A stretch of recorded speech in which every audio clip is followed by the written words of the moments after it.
ചെമ്പനിപ്പൂ സീരിയലിന്റെ ഉടനെ വരാനുള്ള ഒരു എപ്പിസോഡിന്റെ വിശേഷങ്ങളാണ് കേട്ടോ ഇന്ന് പറയാൻ വേണ്ടി പോകുന്നത്. നമ്മുടെ രേവതി എന്ന് പറയുന്നത് ചന്ദ്ര പറയുന്ന കാര്യങ്ങളെല്ലാം അപ്പാടെ കേട്ടിട്ട് അതിന് അടിമ എന്നുള്ള രീതിയിൽ കാര്യങ്ങളെല്ലാം ചെയ്തു കൊടുക്കുന്ന ഒരാളായിട്ടാണല്ലോ ഇപ്പൊ പോകുന്നത്. എന്നാൽ വർഷയെ പോലെ പറഞ്ഞതിന് കിടിലം തിരിച്ചടി കൊടുക്കുന്ന രേവതിയെ കാണാൻ വേണ്ടിയിട്ട് നിങ്ങൾ ആഗ്രഹിക്കുന്നുണ്ട്. ഡീറ്റെയിൽ റിവ്യൂയിലേക്ക് കടക്കുന്നതിന് മുമ്പായിട്ട് ലൈക്ക് അടിക്കാനും അതുപോലെ ഹൈപ്പ് ചെയ്യാനും ഒന്ന് ശ്രമിക്കണേ. ശ്രുതിക്ക് വലിയൊരു ഓർഡർ കിട്ടുന്നതോടു കൂടി തന്നെ ശ്രുതിയുടെ കാര്യങ്ങൾ ഒരുവിധം ഒക്കെ അറിഞ്ഞിട്ടും പണം എന്നുള്ള കാര്യം വരുന്ന സമയത്ത് ശ്രുതി ചെയ്ത തെറ്റുകളെല്ലാം മറന്ന് ചന്ദ്ര വീണ്ടും ശ്രുതിയെയും അതുപോലെ തന്നെ സുധിയെയും ഒന്നിപ്പിക്കുകയാണ് ചെയ്യുന്നത്. അവർക്ക് രണ്ടുപേർക്കും രാത്രിയില് ശാന്തി മുഹൂർത്തമൊക്കെ ഒരുക്കി പിറ്റേ ദിവസമാണ് കേട്ടോ കാണിക്കുന്നത്. രാവിലെ പതിവ് പോലെ തന്നെ നമ്മുടെ രേവതി അടുക്കളയിൽ കയറിയിട്ട് പാചകം ചെയ്തുകൊണ്ടിരിക്കുകയാണ്. അങ്ങോട്ടേക്ക് ചന്ദ്രമതി വരുന്നുണ്ട്. സുധിയും ശ്രുതിയും ഭയങ്കര ടയർഡായിട്ടായിരിക്കും ഇരിക്കുന്നുണ്ടാവുക. അതുകൊണ്ട് തന്നെ അവർക്ക് രണ്ടുപേർക്കും പ്രോട്ടീൻ അടങ്ങിയുള്ള ഭക്ഷണങ്ങളൊക്കെ കൊടുക്കണമെന്ന് പറഞ്ഞിട്ട് വലിയൊരു ലിസ്റ്റ് തന്നെ ചന്ദ്ര പറയുന്നുണ്ട്. മീനും ഇറച്ചിയും എല്ലാം മേടിച്ചുകൊണ്ട് വന്നിട്ട് രേവതിയുടെ അടുത്ത് ഭക്ഷണം ഉണ്ടാക്കാൻ വേണ്ടിയിട്ട് ചന്ദ്ര ആവശ്യപ്പെടുകയാണ് കേട്ടോ ചെയ്യുന്നത്. ചന്ദ്രമതിയുടെ ഈ ഓർഡർ എല്ലാം കേട്ട ഉടനെ തന്നെ രേവതിയാണെങ്കിൽ ചന്ദ്രയുടെ അടുത്ത് പറയുന്നുണ്ട്, അമ്മേ ഇന്ന് എനിക്ക് പൂ കൊടുക്കാനൊക്കെ പോകാനുണ്ട് എന്നുള്ള കാര്യം. പിന്നെ വലിയൊരു പൂക്കച്ചവടം വന്നിരിക്കുന്നു അവളുടേത്. ഇന്നൊരു ദിവസം അവർക്ക് വേണ്ട കാര്യങ്ങളെല്ലാം നീ ചെയ്ത് കൊടുക്കണം എന്ന് പറഞ്ഞിട്ട് ചന്ദ്ര വാശി പിടിച്ചുകൊണ്ടിരിക്കുകയാണ്. എന്നാൽ ഇതെല്ലാം കേട്ടോണ്ട് നിൽക്കുന്നുണ്ട് നമ്മുടെ വർഷ.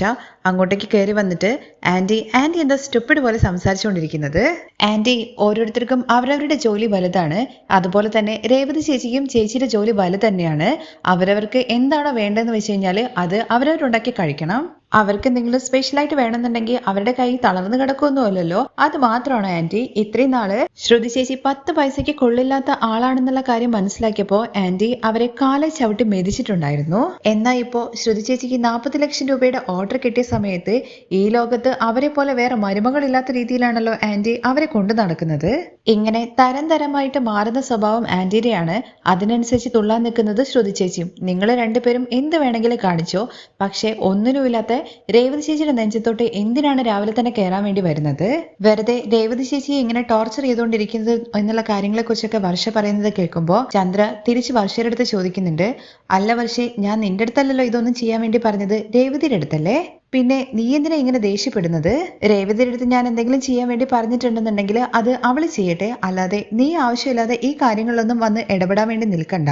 ഇത് കേട്ട് ചന്ദ്രയുടെ അടുത്തല്ല കേട്ടോ നമ്മുടെ വർഷ മറുപടി പറയുന്നത്, രേവതിയുടെ അടുത്താണ്. രേവതി ചേച്ചി ഇങ്ങനെ ആന്റി പറയുന്ന കാര്യങ്ങളെല്ലാം ചെയ്തു കൊടുത്തിട്ട് നല്ല പേരെടുക്കാൻ വേണ്ടിയിട്ട് ചേച്ചി ശ്രമിച്ചിട്ട് ഒരു കാര്യമില്ല. ചുടുകാട്ടിൽ പോയാലും ആന്റിയുടെ കയ്യിൽ നിന്ന് ചേച്ചിക്ക് നല്ല പേര് കിട്ടുന്നുള്ള ഒരു ധാരണയും വേണ്ട. ഇവരുടെ അടുത്തൊക്കെ തക്കതായിട്ടുള്ള മറുപടി പറഞ്ഞാൽ മാത്രമേ ഈ വീട്ടിൽ സുഖമായിട്ട് ജീവിക്കാൻ വേണ്ടി പറ്റുള്ളൂ. എല്ലാത്തിനും മൂളിക്കൊണ്ടിരുന്ന് കഴിഞ്ഞു കഴിഞ്ഞാല് ജീവിതാവസാനം വരെ ഇങ്ങനെ അടിമയെ പോലെ തന്നെ ജീവിക്കേണ്ടി വരും.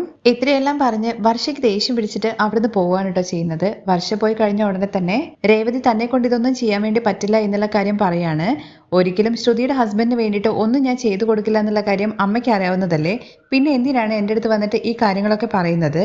നീ എന്താടി അവളെ കൊണ്ട് പറയിപ്പിച്ചതാണോ ഇത്രയും കാര്യങ്ങള്? അവളെ കൊണ്ട് അടിപ്പിച്ചിട്ട് നീ അത് കണ്ടിട്ട് രസിക്കുകയാണല്ലേ? അങ്ങനെ ചന്ദ്ര വീണ്ടും ചോദിക്കുന്നുണ്ട്, നിനക്ക് ഭക്ഷണം ഉണ്ടാക്കി കൊടുക്കാൻ വേണ്ടി പറ്റുമോ എന്നുള്ള കാര്യം. ഇല്ല എന്നല്ല അമ്മ ഞാൻ പറഞ്ഞത്.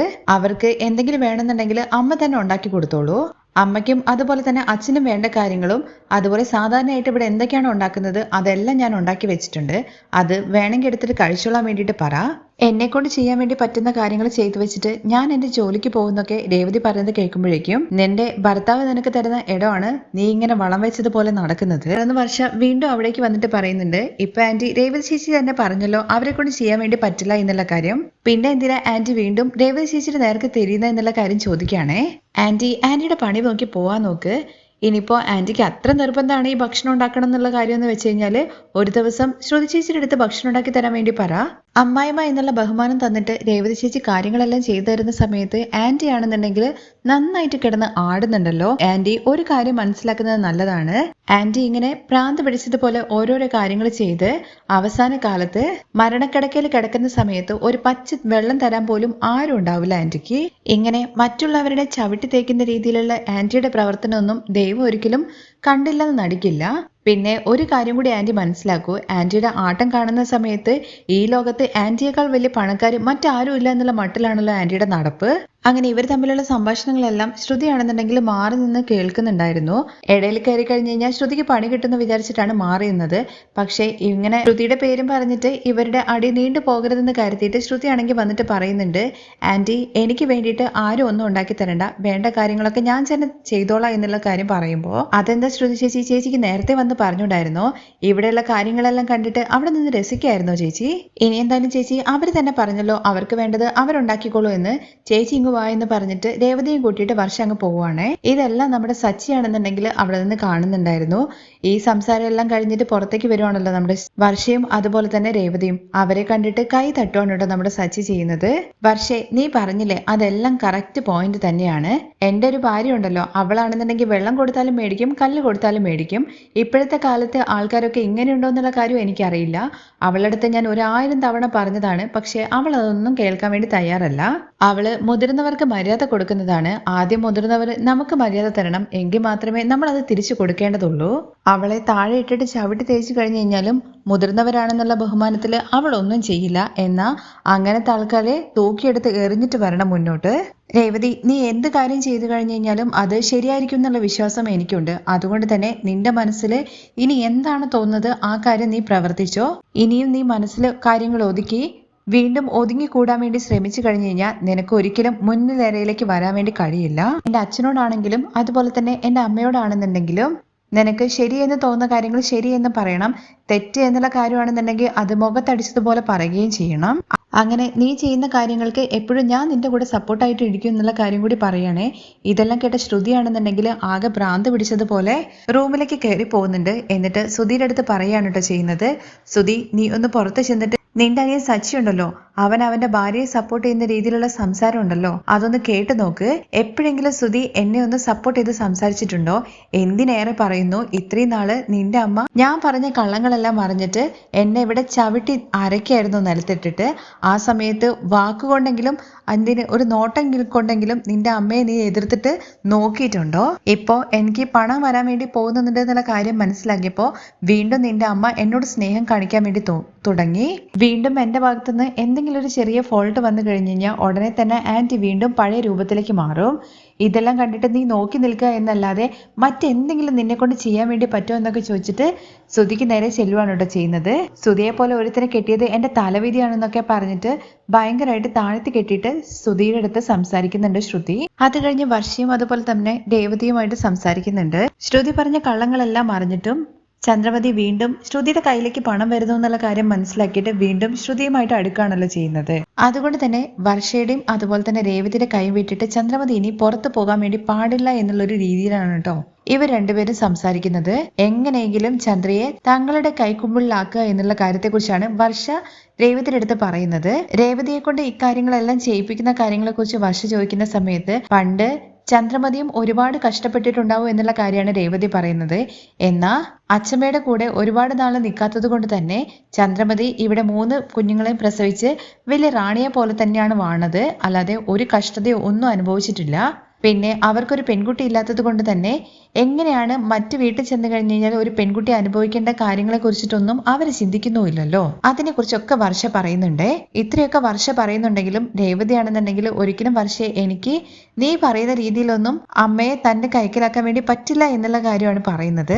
ആന്റിയെ നമ്മുടെ കൈക്കുമ്പിളിലാക്കാൻ വേണ്ടിയിട്ട് വർഷയാണെന്നുണ്ടെങ്കിൽ രേവതിയുടെ അടുത്ത് കുറച്ച് ഐഡിയ ഒക്കെ പറഞ്ഞു കൊടുക്കുന്നുണ്ട്. ഇനി ആന്റി എന്ത് ചെയ്തു തരാൻ വേണ്ടി പറഞ്ഞു കഴിഞ്ഞു കഴിഞ്ഞാലും അത് തന്നെ കൊണ്ട് പറ്റില്ല എന്നുള്ള കാര്യം രേവതി മുഖത്തടിച്ചതുപോലെ തന്നെ പറയണമെന്ന് പറയാണേ. അങ്ങനെ 4 തവണ പറയുമ്പോഴേക്കും ഈ ചന്ദ്രമതിയുടെ അഹങ്കാരമൊക്കെ ഒന്ന് കുറഞ്ഞോളും. അങ്ങനെ ചെയ്യാതെ ആന്റി പറഞ്ഞതല്ലേ എന്ന് വിചാരിച്ചിട്ട് എല്ലാ കാര്യങ്ങളും ഇനി രേവതി ചേച്ചി ചെയ്തു കൊടുക്കാൻ വേണ്ടി പോകരുത്. ഇങ്ങനെ ആന്റി പറയുന്ന കാര്യങ്ങളെല്ലാം അതുപോലെ തന്നെ ചെയ്ത് ഓടി ഓടി ഓരോരോ കാര്യങ്ങൾ ചെയ്തു കൊടുത്തിട്ട് അവസാനം ചേച്ചിയുടെ ശരീരം തന്നെയാണ് ഇല്ലാതാവാൻ വേണ്ടി പോകുന്നത്. ചേച്ചി എന്ത് ചെയ്തു കൊടുത്താലും ചേച്ചിയെ ഈ രീതിയിൽ തന്നെ നടത്തുള്ളൂ. എന്ത് ചെയ്തു കൊടുത്തിട്ടില്ലെങ്കിലും ചേച്ചിയോടുള്ള ഭാവം എന്തായാലും ആന്റിക്ക് മാറില്ല. അതുകൊണ്ട് ഒന്നും ചെയ്തു കൊടുക്കാതിരിക്കുന്നതല്ലേ നല്ലത്. ചായ ചോദിച്ചാലും അതുപോലെ തന്നെ ഭക്ഷണങ്ങൾ പല പല വിധം ഉണ്ടാക്കാൻ വേണ്ടി പറയുന്ന സമയത്തും ചേച്ചി പറ്റില്ല എന്നുള്ള കാര്യം തന്നെ പറയണം. 4 തവണ ചേച്ചി ഈ കാര്യങ്ങളൊക്കെ പറഞ്ഞു കഴിഞ്ഞു കഴിഞ്ഞാൽ അവരവർക്ക് വേണ്ട കാര്യങ്ങൾ അവരവർ തന്നെ ഉണ്ടാക്കി കഴിച്ചോളും. ആന്റി പറയുന്ന കാര്യങ്ങളെല്ലാം ശരി ശരി എന്ന് പറഞ്ഞിട്ട് ചേച്ചി എല്ലാം ചെയ്തു കൊടുക്കുന്നത് കൊണ്ടാണ് ചേച്ചിയുടെ തലയിൽ കയറിയിട്ട് ആന്റി ഇങ്ങനെ നിരങ്ങുന്നത്. ഇത്തരം കാര്യങ്ങളൊക്കെ ഞാൻ ചേച്ചിക്ക് പറഞ്ഞു തരേണ്ട അവസ്ഥയായി പോയല്ലോ. ചേച്ചിക്ക് എന്നെക്കാളും അനുഭവം അതുപോലെ പ്രായമൊക്കെ ഇല്ലെന്നുള്ള കാര്യം ചോദിക്കുമ്പോൾ, വർഷേ നിനക്ക് ഈ കാര്യങ്ങളൊക്കെ പറയാം, ഞാൻ ഒന്നുമില്ലാത്ത വീട്ടിൽ നിന്ന് വന്നതാണ്, എന്നാ നീ അങ്ങനെയല്ല. നിന്റെ അച്ഛനും അമ്മയ്ക്കൊക്കെ ഒരുപാട് കഴിവുള്ളത് കൊണ്ട് തന്നെ അമ്മയുടെ മുമ്പിൽ പിടിച്ചു നിൽക്കാൻ വേണ്ടി പറ്റൂ എന്നുള്ള കാര്യം രേവതി വർഷയുടെ അടുത്ത് പറയുന്ന സമയത്ത്, ഒന്നുമില്ലാത്ത വീട്ടിൽ നിന്ന് തന്നെയല്ലേ രേവതി ചേച്ചി ഈ ശ്രുതി ചേച്ചി വന്നിരിക്കുന്നത്? അവരെന്താ മണിമാളികയിലാണോ ജനിച്ചു വളർന്നത്? ചേച്ചിക്ക് അറ്റ്ലീസ്റ്റ് വീടുണ്ട് എന്നുള്ള കാര്യം എല്ലാവർക്കും അറിയാം, വീട് എവിടെയാന്നുള്ള കാര്യം അറിയാം. പക്ഷേ ശ്രുതി ചേച്ചിക്ക് അങ്ങനെ ഒരു സംഭവം ഉണ്ടോ ഇല്ലെന്നുള്ള കാര്യം പോലും ആർക്കും അറിയില്ല. അങ്ങനത്തെ അവരെ നമ്മൾ എന്തിനാ ഭയപ്പെടുന്നത്? ആരെയും നമ്മൾ ഭയപ്പെട്ട് ജീവിക്കേണ്ട കാര്യമില്ല. നമുക്കുള്ള മര്യാദ നമ്മൾ തന്നെ ചോദിച്ചു മേടിക്കണം. അല്ലാതെ നമ്മൾക്ക് മര്യാദ ഇവർ തരും എന്ന് വിചാരിച്ചിട്ട് നമ്മൾ കാത്തിരുന്ന് കഴിഞ്ഞു കഴിഞ്ഞാൽ അതൊരിക്കലും നടക്കാൻ വേണ്ടി പോകുന്ന ഒരു കാര്യമേ അല്ല. എന്തായാലും ചേച്ചി പറയേണ്ട കാര്യങ്ങളെല്ലാം ഞാൻ പറഞ്ഞു തന്നിട്ടുണ്ട്. ഇനി ചെയ്യേണ്ട കാര്യങ്ങൾ ചേച്ചിയാണ് ചെയ്യേണ്ടത്. ചെയ്താൽ ചേച്ചിക്ക് നല്ലത് വരും. ഇല്ലെങ്കിൽ പണ്ടത്തെ പോലെ തന്നെ അടിമയെ പോലെ തന്നെ ചേച്ചിക്ക് ജീവിതാവസാനം വരെ ഇവിടെ ജീവിക്കാം. അത് വേണോ വേണ്ടോ എന്നുള്ള കാര്യം ചേച്ചി തീരുമാനിച്ചാൽ മതി എന്നുള്ള കാര്യം പറയുമ്പോൾ വർഷയുടെ അടുത്ത് തിരിച്ച് രേവതി പറയുന്നുണ്ട്, നീ പറയുന്നത് പോലെ തന്നെ ഞാൻ ചെയ്തോളാം എന്നുള്ള കാര്യം. അങ്ങനെ ഇനി വർഷ പറയുന്നത് പോലെ തന്നെ രേവതി ചെയ്യുന്ന കാര്യങ്ങൾ കാണാൻ വേണ്ടിയിട്ട് ആഗ്രഹിക്കുന്നവർ ഒന്ന് കമന്റ് ചെയ്യണം.